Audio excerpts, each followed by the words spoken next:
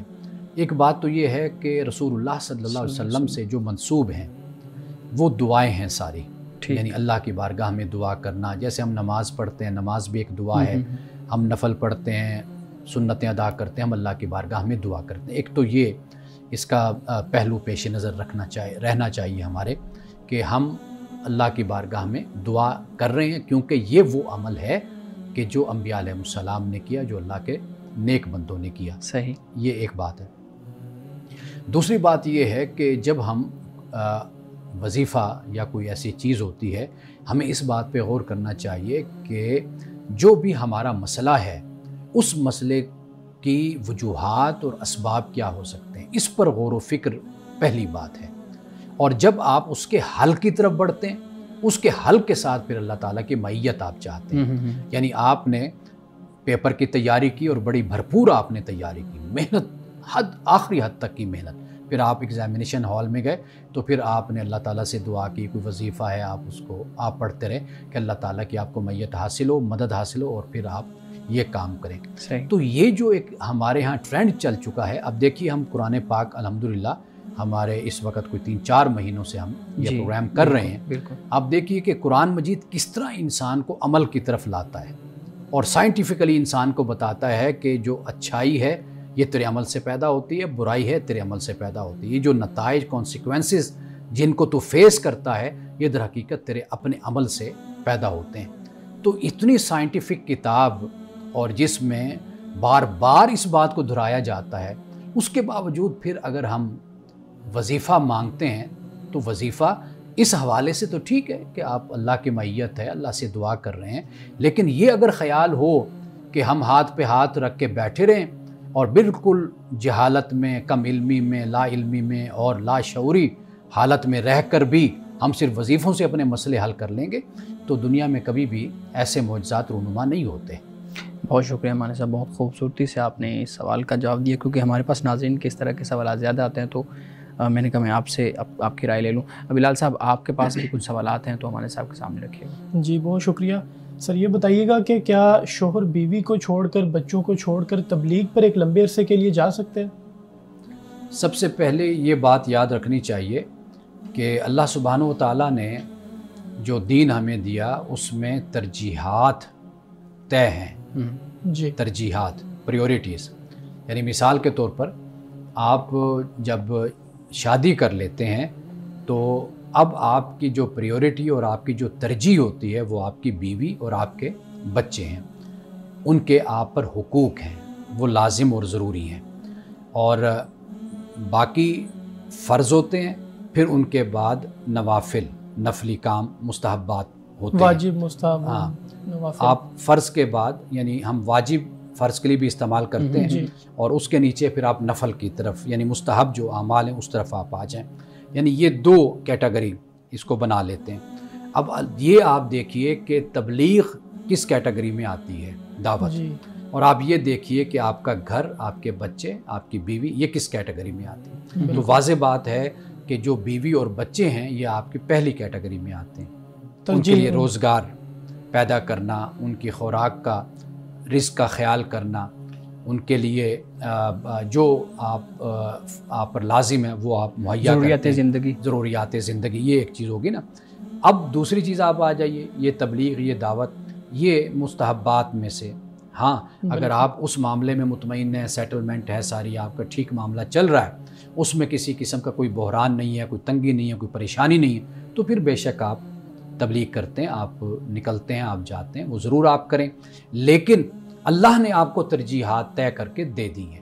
مثال کے طور پر ایک نماز فرض ہے، وہ نماز فرض پڑھنے کے بجائے نفل پڑھتا رہتا ہے، تو واضح بات ہے کہ آپ پر پہلے فرض ہے، اللہ نے فرض کے بارے میں پوچھنا ہے، تو لہٰذا یہ جو انسانی حقوق ہیں گھر کے حوالے سے اللہ تعالیٰ نے اس کے بارے میں آپ سے پوچھنا ہے، اور عبادات میں جو فرض ہے پہلے اللہ تعالیٰ نے اس کے بارے میں آپ سے پوچھنا ہے۔ ہاں وہ معاملات ٹھیک ہو گئے، وہ مطمئن ہیں، ان کے حقوق صحیح طریقے سے ادا ہو رہے ہیں، تو لہٰذا پھر آپ مستحبات کی طرف اور نوافل کی طرف آپ آئیں گے۔ جی سر، یہ بھی بتائیے گا کہ شوہر کو اس کے نام کے ساتھ پکارنا درست ہے، یا پھر اس کے علاوہ جو عام طور پہ رائج ہوتے ہیں، سرتاج کہہ کے بلایا جاتا ہے، اس طرح کے مختلف نام ہمارے خاص طور پہ گاؤں کی خواتین میں یہ دیکھا جاتا ہے، تو یہ بتائیے گا کہ شوہر کے اس کے نام کے ساتھ بلانا چاہیے یا نہیں بلانا چاہیے؟ یہ ہمارے ہاں یہ رسم و رواج ہے کہ ہم نام کے ساتھ نہیں بلاتے، لیکن دینی حوالے سے کوئی اس پر ایسی کوئی پابندی نہیں ہے کہ آپ خامند کو نام کے ساتھ بلائیں، خامند بیوی کو اس کے نام کے ساتھ بلائے۔ نام رکھا کیوں جاتا ہے؟ انسان کا تعارف ہی پہچان کے لیے، کہ اگر آپ مثال کے طور پر وہ جیسے اگر جونیئر ہے وہ سر کہے گا، مطلب سر تو سارے سر ہیں، قابل احترام ہے، لیکن جب آپ نام سے بولیں گے پھر پتہ چلے گا نا کہ آپ نے ان کو بلایا یا آپ ان سے بات کر رہے ہیں۔ تو میرا خیال ہے کہ یہ جو ہم نے اپنے بنائے ہوئے جو ہمارے ایک پیرامیٹرز ہیں نا احترام کے اور عزت کے، تو میرا خیال ہے کہ ان کو اب وقت کے ساتھ ساتھ چھوڑنا چاہیے ہمیں، اور اگر دین اس کی اجازت دیتا یا دین میں اس کی کوئی ممانعت نہیں ہے تو اس کے اختیار کرنے میں کوئی حرج نہیں ہے۔ اچھا ہمارے صاحب، اسی کے ساتھ ایک چیز میں پوچھنا چاہوں گا، ہمارے ہاں جو آئی ڈی کارڈ پہ شادی کے بعد شوہر کا نام لکھوانا ہمارے ہاں ضروری سمجھ لیا جاتا ہے، اور پھر جو بیوی ہے اس کو ایسوسیٹ کر دیا جاتا ہے کہ وہ ہر جگہ پہ اپنے شوہر کا نام لکھے گی، اس پہ بھی توجہ دلائیے گا آپ۔ دیکھیے یہ بھی کوئی شرعی مسئلہ نہیں ہے، اگر بیوی خامند کا نام لکھتی ہے، دیتی ہے تو وہ دے سکتی ہے، لیکن چونکہ ہمارے ہاں کچھ قانونی ایشوز اور مسائل ایسے ہوتے ہیں کہ جہاں پر پھر خامند کا نام دینا یہ لازم اور ضروری ہو جاتا ہے، یعنی جیسے مثال کے طور پر شناختی کارڈ پہ دیتے ہیں تو پراپرٹی کے مسائل ہوتے ہیں، دیگر ایسے ایشوز ہوتے ہیں، پھر وہ باپ جو ان سا ہے وہ بیٹی کے یعنی میکے سے یعنی اپنی بیٹی کے مسئلے کے لیے تو پھر نہیں آئے گا نا، کیونکہ اب اس کا نام کے ساتھ اس کے باپ کا نام ہے، تو جب شوہر کا نام آ جاتا ہے تو اس سے پھر بہت سے ایشوز حل ہو جاتے ہیں۔ تو ہم اصل میں اپنی اس ضرورت کی وجہ سے بیوی کے ساتھ جو نام ہے وہ خامند کا دیا جاتا ہے، اگر کوئی اس کو کسی اور پہلو سے دیتا ہے، سمجھتا ہے، تو وہ پھر بہرحال غلط ہے، تو باپ کا نام بھی دیا جا سکتا ہے، تو اس پر کوئی ایسی ممانعت نہیں ہے۔ صحیح، ٹھیک۔ ناظرین بقیہ سوالات لیتے ہیں ایک بریک کے بعد، ہمارے ساتھ رہیے۔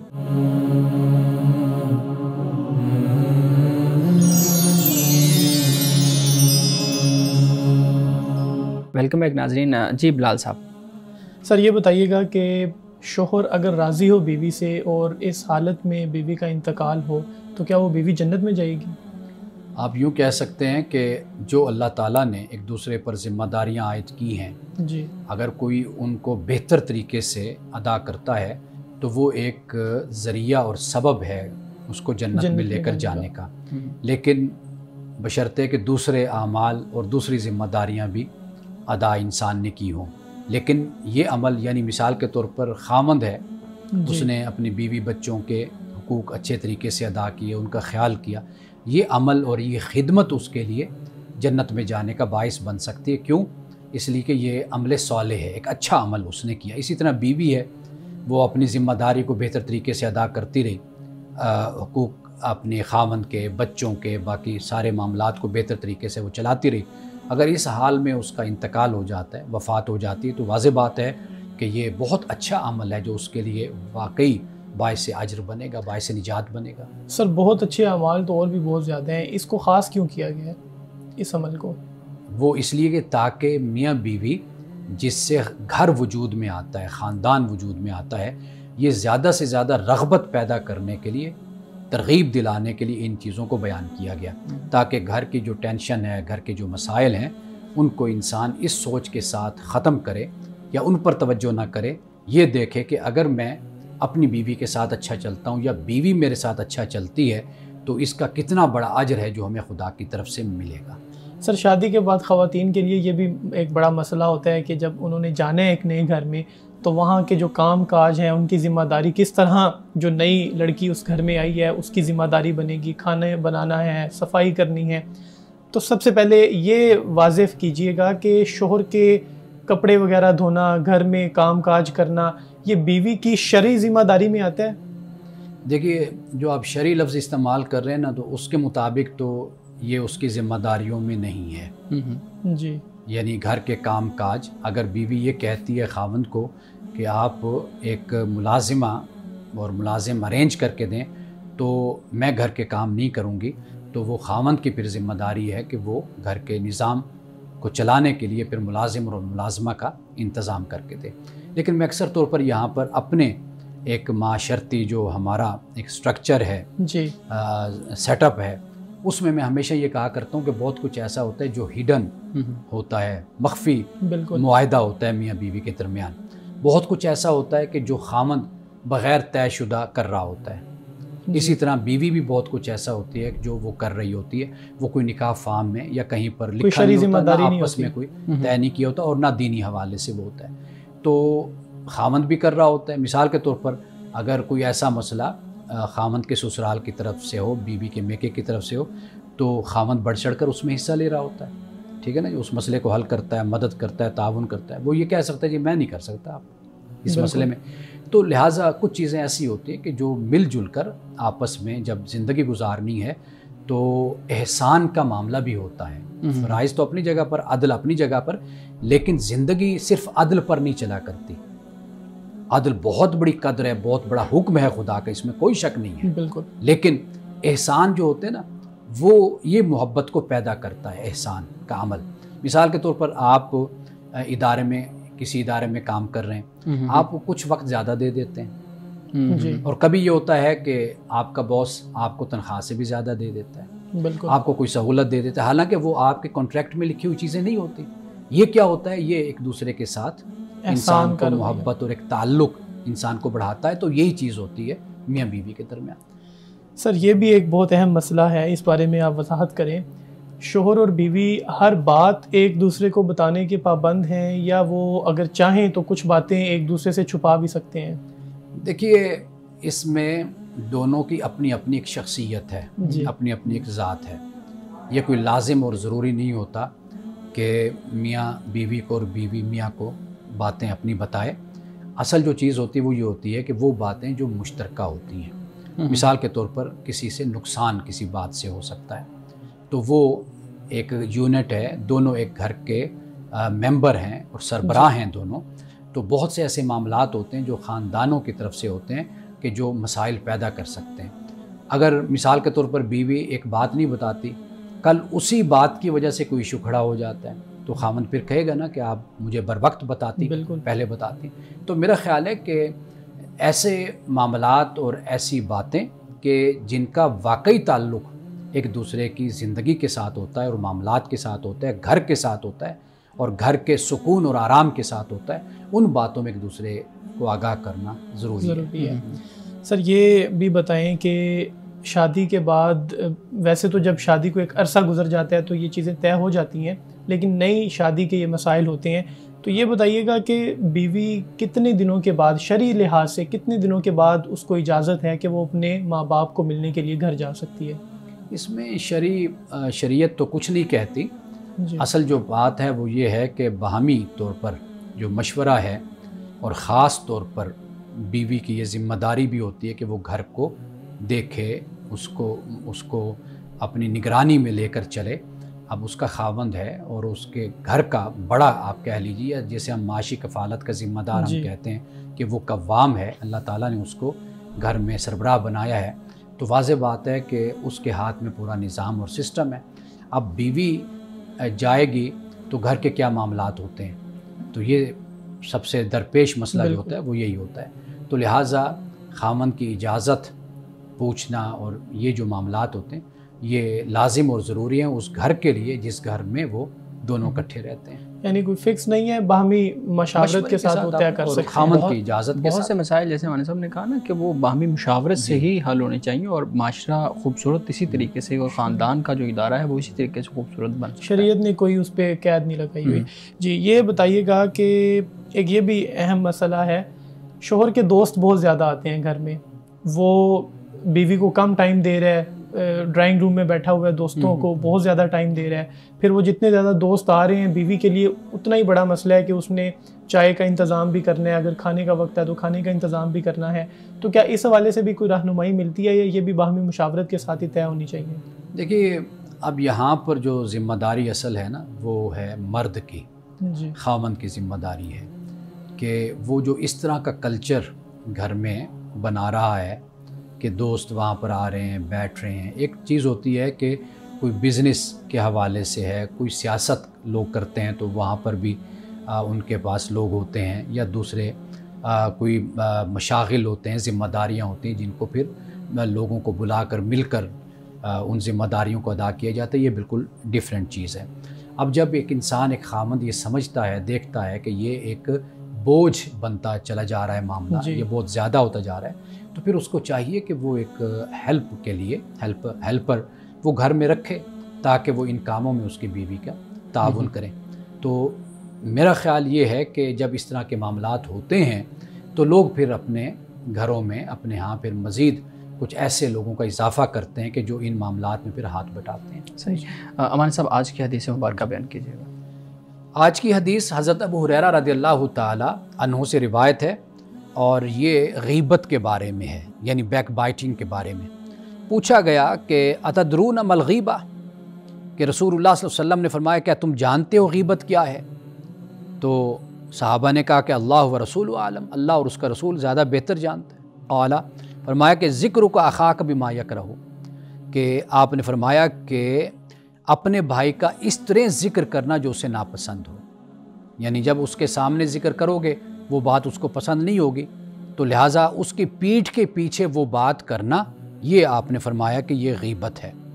اور پھر اس کے بعد آپ نے یہ فرمایا کہ آپ سے پوچھا گیا کہ افرائیت ان کان فی اخی ما اقول، کہ یا رسول اللہ صلی اللہ علیہ وسلم کیا خیال ہے اگر وہ عیب میرے بھائی میں موجود ہو جو میں کہہ رہا ہوں؟ تو آپ نے فرمایا کہ ان کان فیہ ما تقول فقد اغتبتہ، تو فرمایا کہ جو اس میں ہے وہ تو غیبت ہو گئی، یعنی اس کے ایبسینس میں جو تم بات کہہ رہے ہو اور اس میں ہے، تو فرمایا وہ تو غیبت ہے۔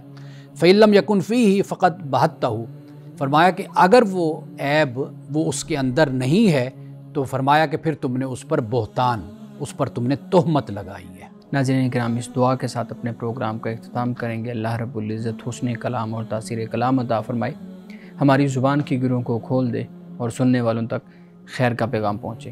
اجازت دیجیے، خدا حافظ۔